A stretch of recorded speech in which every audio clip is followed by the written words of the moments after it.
E aí, pessoal, vamos lá? Então, a gente hoje vai trabalhar aqui no estúdio com o autor o capítulo 4 do Manual de Direito Administrativo. É o capítulo que trata de organização administrativa, tá? Então, enquanto eu vou esperando aqui vocês entrarem, já abram aí o capítulo 4. Eu vou, como sempre, travar os comentários, porque a gente vai fazer a live e as dúvidas serão enviadas por e-mail. Inclusive, eu vou começar a live de hoje respondendo as 3 dúvidas que chegaram por e-mail referentes à aula passada, né? Então, lembrando a todos que estão chegando agora, o e-mail para tirar as dúvidas é estudecomomateusz@editorajuspodium.com.br. Editora Juspodium com V e Mateus é com TH, tá? Então estudecomomateusz@editorajuspodium.com.br é o e-mail que vocês vão mandar as dúvidas que vocês tiverem. Essa já é a nossa quarta live, o nosso quarto capítulo do manual que a gente está estudando. Então a gente vai estudar todos os capítulos do manual, tá? Então esse é o nosso quarto capítulo, organização administrativa. Lembrando que eu salvei o capítulo 2 e 3. As lives do capítulo 2 e 3 estão lá na minha... A do 1 eu perdi. Mas a do 2 e 3, o aluno até me mandou, mas não veio completo também, quando ele me enviou pelo Telegram. Então, assim, as lives do capítulo 2 e 3 estão no meu canal do YouTube, tá? Então, Professor Matheus Carvalho é meu canal do YouTube. Eu coloquei lá já as lives do Estúdio com o Autor do capítulo 2 e do capítulo 3. Então, princípios e poderes administrativos, né? Inclusive, eu vou começar a live de hoje respondendo as dúvidas dos alunos que mandaram para o e-mail que eu passei para vocês em relação à aula passada. Depois já entro em organização administrativa. Então, primeiro, chegou uma dúvida acerca da possibilidade, foi uma dúvida da Winnie Prado. Ela perguntou acerca da possibilidade de haver excesso de poder na modalidade omissiva. É possível, sim, tá? O abuso de poder, seja desvio ou excesso, pode se dar por ato comissivo ou ato omissivo. Afinal, a gente sabe que os poderes administrativos são deveres do gestor. Então, se ele tem o dever de atuar e ele deixa de fazer, a gente está diante de uma situação de excesso de poder. E se ele deixa de atuar para beneficiar alguém ou para prejudicar alguém, a gente tem um desvio de poder na modalidade omissiva. Então, o abuso de poder pode sim se dar por ato comissivo e por ato omissivo, tá? A outra pergunta é do Wendel Brazão. Ele pergunta se o ministro N foi exonerado pelo chefe do Executivo Federal, mas na decisão nitidamente verificaram que os motivos escusos forem a razão. Nesse caso, seria possível recorrer ao tribunal buscando anular esse ato. Se deu por vingança. Se a motivação não foi feita de forma equivocada, então o vício aqui é na finalidade, né? Ele praticou o ato com a finalidade de se vingar. Então, é um vício de finalidade, não um vício de motivo. Agora, se ele apresentou a explicação dizendo que o motivo era esse, vingança, aí o ato tem um vício de motivo, porque esse motivo é ilegal. E sendo ilegal o motivo, o ato é viciado. Teoria dos motivos determinantes, sim, o Wendel. E a última dúvida que chegou para mim, da Fernanda, que é professora de administrativo, Fernanda Lucena de Albuquerque, veio uma questão que perguntava, uma questão do CESP de 2019, concurso para TCE de Rondônia, e perguntava: constitui violação aos princípios da administração pública a limitação de idade por ato administrativo para fins de inscrição em concurso, ainda que a medida seja fundamentada na natureza das atribuições do cargo a ser preenchida. Ela perguntava: mas olha, a súmula 683 do STF diz que é possível a limitação de idade, né, se for compatível com as atribuições do cargo. O problema é que essa limitação de idade tem que ser feita por meio de lei, não pode ser feita por meio de ato administrativo, como dizia a letra B dessa questão do CESP, tá? Então, a questão dizia que era falso ser possível a limitação de idade por ato administrativo para inscrição em concurso público, se a medida estiver fundamentada na natureza das atribuições do cargo a ser preenchido. Então, pode haver limite de idade para ingressar no serviço público? Pode, desde que o limite de idade seja compatível em razão das funções a serem exercidas pelo cargo. E esse limite tem que estar em lei, não pode ser somente por ato, somente no edital, tá? Então, dúvidas tiradas.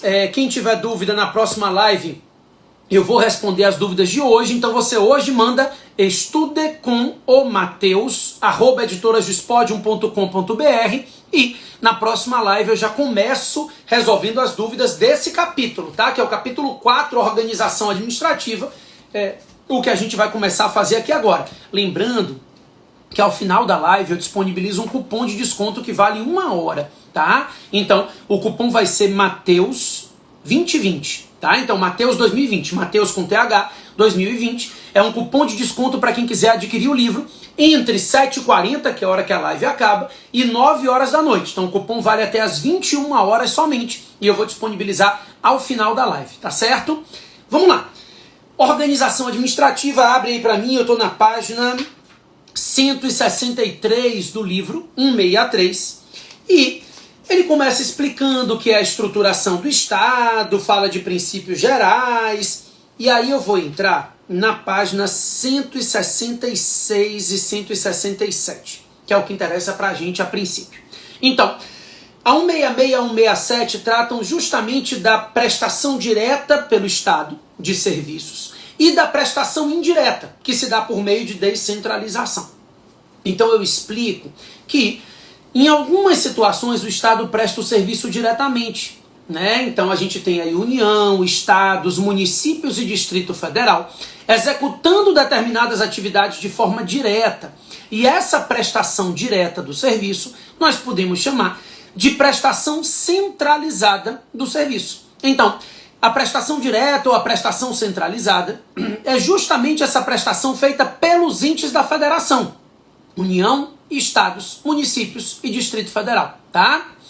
No entanto, em determinadas situações, para buscar uma maior eficiência na execução da atividade, em alguns momentos o Estado transfere a prestação do serviço dele, ente federativo, para uma outra pessoa jurídica especializada na execução dessa atividade. Então essa transferência para uma outra pessoa jurídica é o que nós chamamos de descentralização. Então, deixa de ser uma prestação feita pelo ente da federação e ele descentraliza, sendo que ele pode descentralizar particulares, mediante contratos, né, de concessão e permissão, não vou interessar para a gente agora, porque nesse capítulo interessa analisar a descentralização feita a pessoas criadas pelo próprio Estado. A gente chama de entidades da administração indireta ou entidades da administração descentralizada, as pessoas criadas pelo próprio Estado e criadas de forma especializada para executar determinadas atividades. Então, autarquias, fundações públicas, empresas públicas e sociedades de economia mista. Inclusive, aqui na página 166, eu deixo claro um detalhe que vocês não podem errar. A descentralização ocorre quando o Estado transfere a uma outra pessoa jurídica. Mas em algumas situações, o Estado não transfere a ninguém a prestação do serviço e presta de forma direta, mas ainda assim ele tem que buscar eficiência. Então ele cria órgãos internos especializados. Essa distribuição interna de competência entre órgãos de uma mesma pessoa jurídica é o que nós chamamos de desconcentração, né? Então a desconcentração ocorre quando não há a descentralização, a transferência para uma outra pessoa jurídica. Não, o Estado continua prestando diretamente, mas ele se estrutura internamente criando órgãos especializados, né? Então, a desconcentração é sempre interna, entre órgãos de uma mesma pessoa jurídica. Então, a União presta o serviço de saúde, ela entrega ao Ministério da Saúde, ao SUS. Então, são órgãos internos, a gente fala em desconcentração, tá? E aí, eu já começo aqui na página 169, dizendo a vocês que os órgãos públicos não têm personalidade jurídica.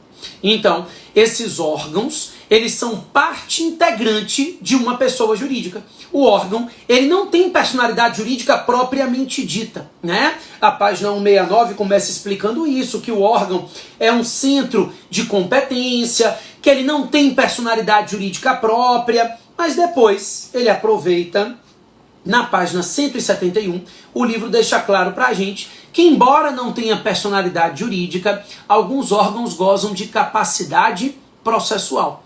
Então, determinados órgãos, porque a lei assim atribuiu, pode vir a ter capacidade processual, que é o poder de figurar no polo de uma ação em nome dele, do próprio órgão, tá? Então, o Ministério Público, a lei de ACP, a lei 7347, ela diz que o Ministério Público pode propor uma ação civil pública.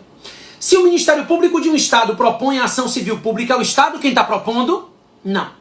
É o próprio Ministério Público. Então, ele não tem personalidade jurídica, mas ele tem capacidade processual. Ele tem o poder de figurar numa ação em nome dele, do próprio órgão, tá? Beleza. Aí vem uma parte que é a parte de classificação de órgãos, no artigo, na página 172, 173. Dá uma olhadinha, tá? É interessante vocês olharem isso, as teorias também, a teoria do órgão, a teoria do mandato, né? Não é tão cobrado assim, mas tem que dar uma lida, principalmente para a prova objetiva. Depois, na página 176, a gente começa a falar das entidades da administração indireta. E na 177, a gente vai trabalhar as características gerais, comuns a todos os entes da administração indireta, tá? Então, é o item 4.1.1, na página 177 do livro. Para mim, esse, dos que a gente falou até agora, é o ponto mais importante. Ele começa definindo que essas entidades da administração indireta, todas elas, têm 4 características básicas. São 4 características que se apresentam em todas as entidades da administração indireta, tá? Então, a primeira característica está aí, é a personalidade jurídica. Exatamente o oposto daquilo que a gente aprendeu para os órgãos. Os entes da administração indireta têm personalidade jurídica própria. Então, eles são pessoas jurídicas, eles são titulares de direitos e obrigações. Tem pessoal, patrimônio, responsabilidade por seus atos. Esses entes da administração indireta, eles são pessoas jurídicas, eles não se confundem com as entidades da administração direta. Esse é o primeiro ponto, tá? O segundo é que, além da personalidade jurídica, a criação dessas entidades descentralizadas depende de lei. Lei específica, lei ordinária mesmo, tá? E aí, nesse tópico 2, né, aqui da página 177, ele diz: cuidado, porque nem sempre a lei cria as entidades. Tá no artigo 37, inciso 19 da Constituição, que diz que em algumas hipóteses a lei cria as entidades da administração indireta, em outras autoriza a criação. Então esse artigo diz: a lei específica cria as autarquias e a lei específica autoriza a criação das fundações públicas, empresas públicas e sociedades de economia mista. Então as autarquias são criadas por lei, não precisa haver registro, né? Criou a entidade, a lei, publicou a lei, a entidade já está criada. E as outras entidades da administração indireta são autorizadas por lei. Então a criação se dá efetivamente com o registro dos atos constitutivos, tá? Beleza. Daí, pulando para a página seguinte, a 178, fala que além da edição da lei específica, as entidades da administração indireta têm finalidade pública específica. Ou seja, a própria lei que cria ou que autoriza a criação já define qual é a finalidade da pessoa jurídica criada. E essa finalidade, ela obrigatoriamente será uma finalidade específica, assim regulada pela lei, tá? Então, criou a entidade, já define qual é a finalidade dela. E por fim, página 179, esses entes da administração indireta se submetem a um controle que não é hierárquico. A gente chama de tutela, de vinculação, porque a hierarquia é sempre interna, né? Então, entre pessoas jurídicas diferentes não há hierarquia. Os entes da administração direta controlam os entes da administração indireta e a gente vai chamar de tutela, de vinculação, de supervisão ministerial, mas não há hierarquia. Essa é uma pegadinha clássica das provas. Não há hierarquia entre as entidades da administração direta e indireta. Existe um controle, mas ele não é hierárquico, né? Daí a gente entra nas autarquias, que eu vou pular direto para as agências reguladoras daqui a pouquinho. Esse é um tema importante. Então, só para começar, A página 181 começa explicando para a gente que o regime das autarquias é um regime que se aplica ao mesmo regime da fazenda pública, né? Então, as autarquias não têm capacidade política, mas no que tange a função administrativa, essas autarquias seguem o mesmo regime aplicável às entidades da administração direta. Então, imunidade tributária, privilégios processuais, os mesmos benefícios concedidos às entidades da administração direta valem para as autarquias. Tudo igual, tá? Agora, nós temos algumas autarquias em regime especial e mais especificamente interessa a gente falar um pouquinho sobre a agência executiva. É porque aí o que acontece? Da página 181 até a página 191, a gente vai vendo as características das autarquias passo a passo. Dá uma estudada aí. Então fala dos bens das autarquias, os atos administrativos, o regime de pessoal, os contratos, as licitações, que é a mesma coisa da entidade de administração direta, tá? Daí fala das autarquias profissionais, que a gente falou na aula passada, né? Os conselhos de profissão. E o que me interessa é chegar nas agências reguladoras, página 196. Tem até um QR Code aqui nessa página 196. Quando eu falo de agência reguladora, tem um videozinho que você consegue olhar aí com QR Code, explicando a criação dessas agências, tá? Então não vou gastar muito tempo aqui nesse ponto, mas as agências são criadas para regular e normatizar a prestação de serviços públicos nas mãos de particulares. Então, em um determinado momento, o Estado começou a transferir a particulares a prestação dos serviços, né? Então, nós tivemos aí uma onda de privatizações, o Estado manteve nas mãos dele os serviços essenciais, mas ele começou a transferir a particulares serviços como energia elétrica, telefonia, transporte público, né? Serviços que a princípio eram prestados pelo Estado e que começaram a ser transferidos a particulares. Problema é que quando o Estado transfere a particulares a prestação de serviço, ele começa a sentir uma necessidade de regulação. Então ele cria essas agências como autarquias mesmo, para regular e normatizar a prestação desses serviços nas mãos dos particulares. Então energia elétrica transfere a particular, aí cria a ANEEL. Então, telefonia transfere a particular, cria a Anatel. E assim por diante. A ideia é de que essas agências elas são criadas justamente para regular e normatizar um serviço que pertencia ao Estado e que foi transferido ao particular. Vamos lá. Primeiro, as autarquias, as agências reguladoras têm regime especial porque elas têm uma forma diferenciada de nomeação dos dirigentes. Então, os dirigentes são nomeados pelo presidente da República com aprovação do Senado. E eles cumprem um mandato fixo de 5 anos. Isso é uma novidade, né, do ano passado. Então, a gente teve uma alteração na Lei 9986. A alteração foi feita em 2019. E essa alteração, ela inclui essa regra de que 5 anos é o prazo de mandato do dirigente de uma agência reguladora.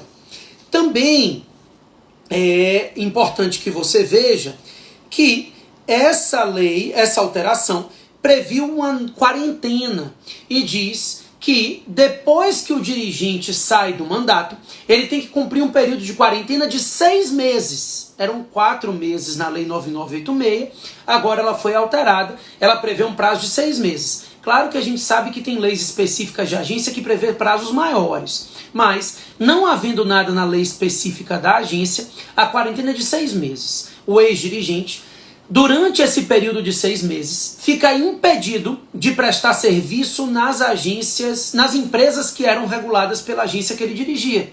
Então, se ele era dirigente da ANEEL, durante a quarentena de 6 meses, ele não pode prestar serviço em empresa de energia elétrica. E assim por diante. Lembrando que durante a quarentena ele é integralmente remunerado. Está na página 199, eu estou nela. Então, durante a quarentena ele recebe a remuneração integral, a remuneração compensatória. Eu coloquei aí o artigo 8º da Lei 9986. Claro, com as alterações que ele sofreu em 2019, tá? Daí ela fala do poder normativo, tá ainda na página 199. É um outro ponto de especialidade da agência normativa. Ela não tem poder regulamentar, ela não expede regulamentos. O ato normativo da agência reguladora é a resolução. Então, resolução da ANAC, da Anatel, da ANEEL, as agências reguladoras expedem resoluções. São atos normativos que estabelecem normas técnicas e que serão obrigarão, né, os prestadores do serviço, nunca o usuário, tá? O usuário é particular, não está obrigado a fazer ou deixar de fazer nada, senão em virtude de lei. Os prestadores do serviço se submetem à regulação da agência. Então a ANAC vai dizer quantos centímetros você tem que manter de distância entre as cadeiras, né? Vai dizer se a empresa pode ou não cobrar mala do usuário e assim por diante, certo? Beleza. Isso está na página 200, essa regra de poder normativo. Aí vem algumas espécies, o regime de pessoal das agências, licitação, teoria da captura. Dá uma olhada na página 205. A teoria da captura, ela é quando a agência reguladora é capturada pelo mercado. A expressão é essa, né? Então a agência reguladora, que deveria criar normas para beneficiar o usuário do serviço, o cidadão, começa a editar normas para beneficiar o prestador do serviço, a empresa. A agência começa a se compadecer da falta de lucro da empresa e começa a editar normas que beneficiam mais a empresa do que o usuário. Então a gente chama isso de teoria da captura. É rapidinho aqui essa lida, mas vale a pena dar uma olhada, porque se perguntarem o que é a teoria da captura na prova e você não tiver a menor ideia, já era, né? Questões pequenininhas são péssimas, porque senão tem muito como enrolar, ou sabe ou não sabe. Daí, ainda na página 205, abaixo da teoria da captura, entramos nas agências executivas. Gente, eu estou acelerando, que é um conteúdo grande esse capítulo, né? Então, de antemão eu já digo a vocês que a live vai ficar salva durante 24 horas aqui no Instagram. E assim que eu conseguir, não vai ser hoje nem amanhã, mas acho que depois de amanhã eu já consigo, ela vai ser salva também no meu canal do YouTube, assim como as outras 2 lives já foram salvas lá, tá? Os comentários estão restritos porque vocês têm um e-mail, fale com o Matheus. Não, desculpe, estude com o... Viges, qual é o e-mail, gente? Será que é esse mesmo? Eu vou dar uma olhadinha aqui para não falar besteira para vocês. Mas eu acho que é estude... Deixa eu te dizer o e-mail exatamente qual é. O e-mail é...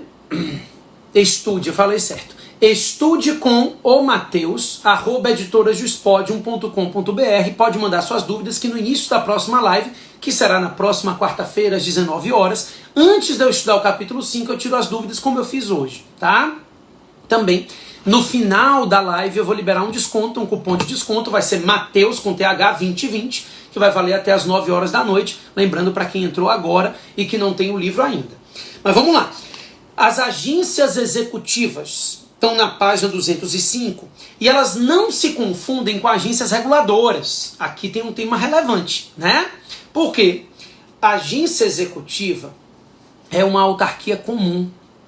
Ela não regula nada. Ela é criada por lei, como uma entidade autárquica qualquer.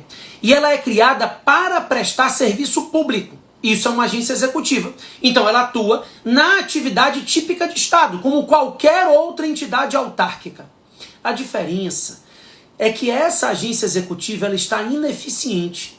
Em razão da ineficiência, ela é chamada pela administração direta e celebra com as entidades da administração direta um contrato de gestão.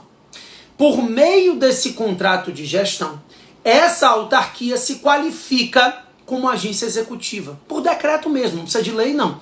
Então, a autarquia comum celebra o contrato de gestão e aí, por meio de decreto, ela pode ser qualificada como agência executiva.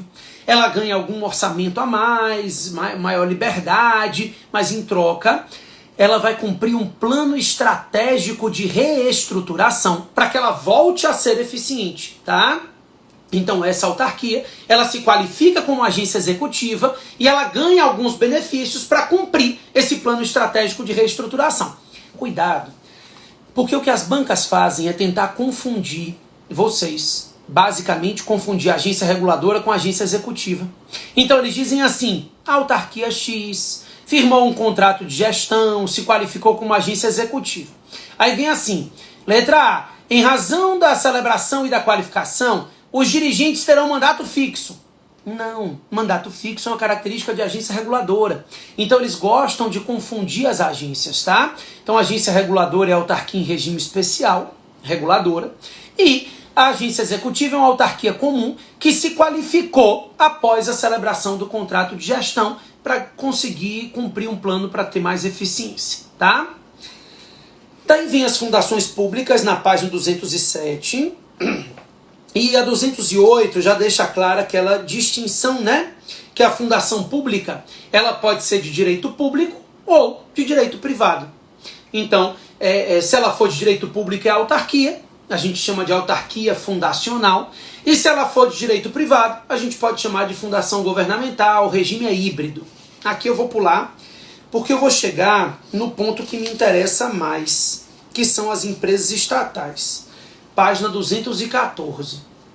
Fundação, você dá uma estudada, ela cai menos em prova, por isso eu pulei aqui, para conversar um pouquinho sobre empresas estatais. A página 214, ela começa definindo que as empresas do Estado, sejam elas empresas públicas ou sociedades de economia mista, elas têm um regime idêntico, tá? Então elas são pessoas jurídicas de direito privado com um regime similar.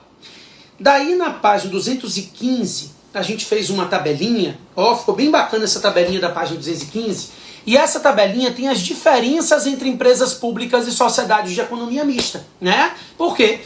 São 3 diferenças. Então, já que a gente sabe que o regime delas é similar, o que diferencia uma empresa pública de uma sociedade de economia mista? Vamos lá. A primeira diferença é o capital. Estou na página 215, me acompanha aí.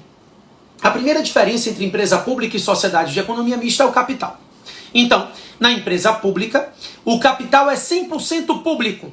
Leia-se 100% do Estado. Então, qualquer entidade da administração direta ou indireta pode compor o capital de uma empresa pública. Então, o capital é 100% do Estado, desde que a maioria seja de um ente federativo. Qualquer entidade da administração direta ou indireta pode compor o capital de uma empresa pública.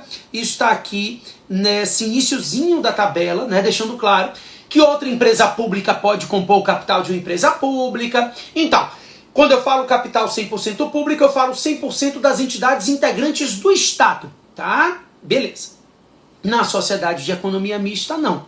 O nome já diz, a sociedade de economia mista, porque o capital é misto. Desde que a maioria do capital pertença a alguma entidade estatal, se admite a participação societária de particulares nas sociedades de economia mista. Nas empresas públicas, não. Nas sociedades de economia mista, sim, né?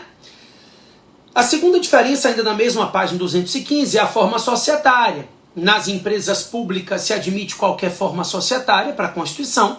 A sociedade de economia mista, por sua vez, é sempre SA, sempre sociedade anônima. E a terceira diferença é o deslocamento de competência, na mesma página, que tem a ver com o artigo 109, inciso 1 da Constituição. Que diz que as empresas públicas, elas deslocam a competência das ações contra ela para a Justiça Federal. Então, ações contra a Caixa Econômica Federal, empresas de correio, tramitam na Justiça Federal.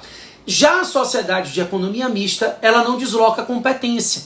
Então, ação contra o Banco do Brasil, contra a Petrobras, tramita na Justiça Estadual, porque a sociedade de economia mista, ela não tem legitimidade para deslocar a competência das ações para a Justiça Federal, né? Essas são as duas diferenças, ou as 3 diferenças.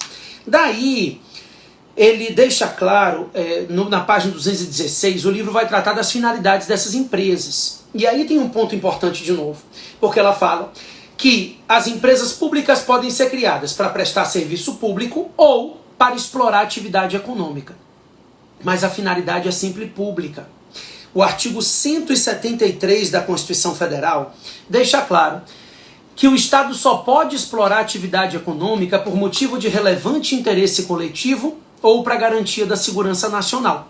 Então, seja ela prestadora de serviço público, seja ela exploradora de atividade econômica, a finalidade dessas empresas estatais é sempre uma finalidade pública. O regime é híbrido, né? Mas eu tenho um ponto que eu quero que vocês anotem. Vai falando do regime delas aqui, aí quando chega na página 228, eu tenho um ponto importante, que é as subsidiárias das estatais.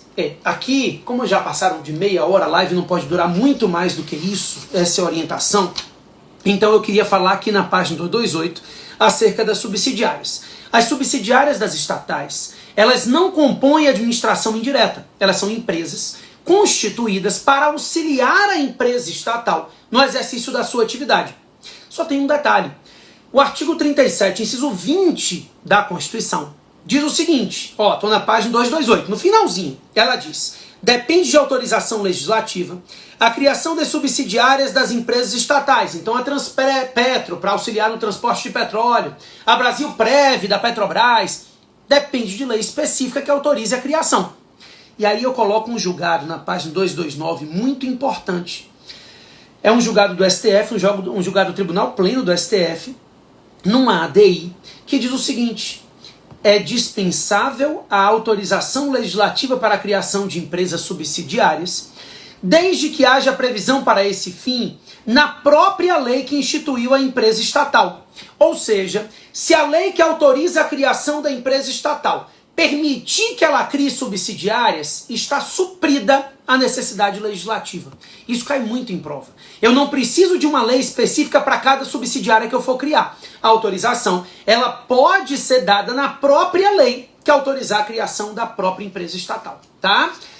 Daí dá uma lida nos artigos, nas páginas 230, 231, 232 e 233, que tratam da Lei 13.303, somente no que diz respeito à estrutura da empresa. Então fala que ela tem que ter uma diretoria com 3 membros, um conselho de administração com no mínimo 7, no máximo 11 membros, tá? Então dá uma lida nessa parte. E depois a gente tem um aprofundamento para a prova objetiva, para a prova discursiva, que é a questão da falência e recuperação das empresas na página 233 e 234, tá?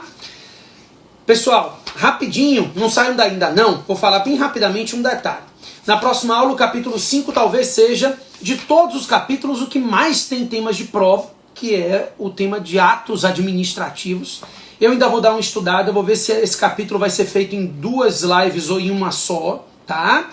Mas o fato é, estudem o capítulo 5, que trata de atos administrativos, que é o tema da próxima live, que é na próxima quarta-feira, às 19 horas, em horário de Brasília, igual hoje, tá? Agora, você pode mandar as suas dúvidas, de novo, estude com o Mateus, @editorasdispodium.com.br, e agora eu vou liberar um cupom de desconto Mateus, com TH, 2020, e esse cupom vai ficar válido até as 21 horas para você adquirir o livro com um desconto diferenciado se você não tiver no site da Editora Dispodium, tá bom? Pessoal, manda suas dúvidas pelo e-mail. No início da próxima live eu começo corrigindo as dúvidas que vocês tiveram, respondendo, né? Para depois já entrar no capítulo 5 que eu quero que venha estudado, tá bom? Valeu, pessoal! Até a próxima!